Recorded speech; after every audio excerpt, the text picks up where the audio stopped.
जब जब धरती पर पाप पड़ेगा तब तब भगवान विष्णु ने अवतार लिया है और दुष्टों का संहार किया है। भगवान विष्णु के अब तक कुल 9 अवतारों का अवतरण इस धरती पर हो चुका है।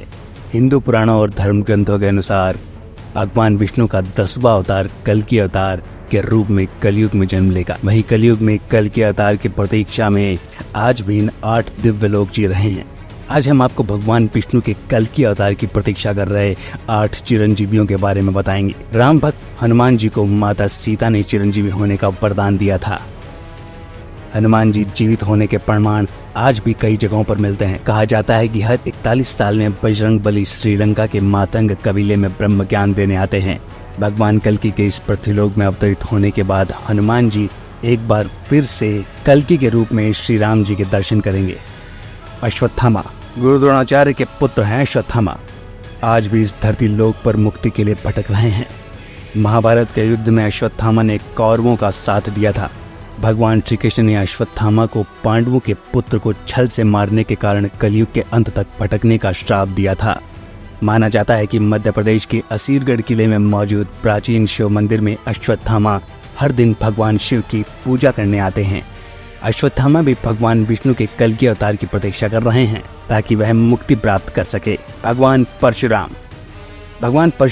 भगवान विष्णु के 6वें अवतार हैं। चिरंजीवी होने के चलते उनके प्रमाण महाभारत काल में भी दिखे थे।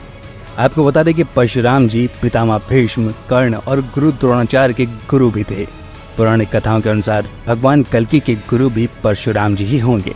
महाभारत काल में उनका निवास महेंद्रगिरी पर्वत ही था और आज कलयुग में भी वह इसी पर्वत पर तपस्या में लीन होकर कल्कि अवतार की प्रतीक्षा कर रहे हैं। राजा बलि श्री हरिभक्त प्रहलाद के वंशज हैं। उन्होंने अपने बल से तीनों लोकों को जीत लिया था। इसके साथ ही उन्होंने बहुत बड़ा दानवीर भी माना जाता है।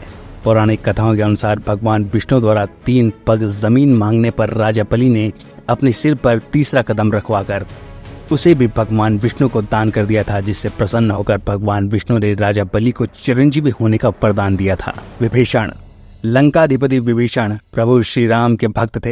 विभीषण ने अधर्म का अंत करने के लिए धर्म का साथ दिया था। यही कारण है कि श्री राम ने विभीषण को चिरंजीवी होने का वरदान दिया था, जो कि कलयुग के अंत तक जीवित रहेंगे। विभीषण के जीवित होने के प्रमाण रामायण काल के बाद महाभारत काल में भी मिले।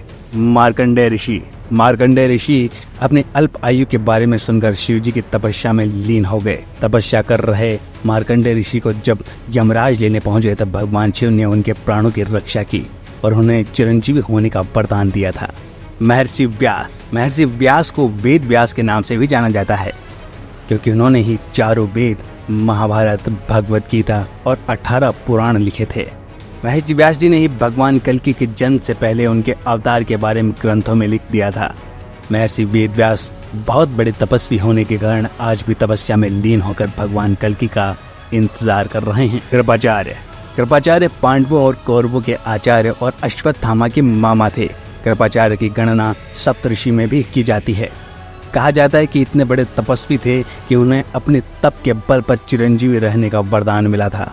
वहीं कुछ लोगों का मानना है कि उन्हें उनकी निष्पक्षता के लिए चिरंजीवी रहने का वरदान मिला था। कलयुग में कृपाचार्य अधर्म का नाश करने के लिए कल्कि अवतार की मदद करेंगे। आज के इस वीडियो में इतना ही। हम उम्मीद करते हैं कि हमारे वीडियो के जरिए आपको कई सवालों के जवाब मिल जाएंगे। अगर आपको ये वीडियो पसंद आई तो लाइक और शेयर जरूर कीजिएगा। ऐसे ही मजेदार वीडियोस आपके लिए लाते रहेंगे।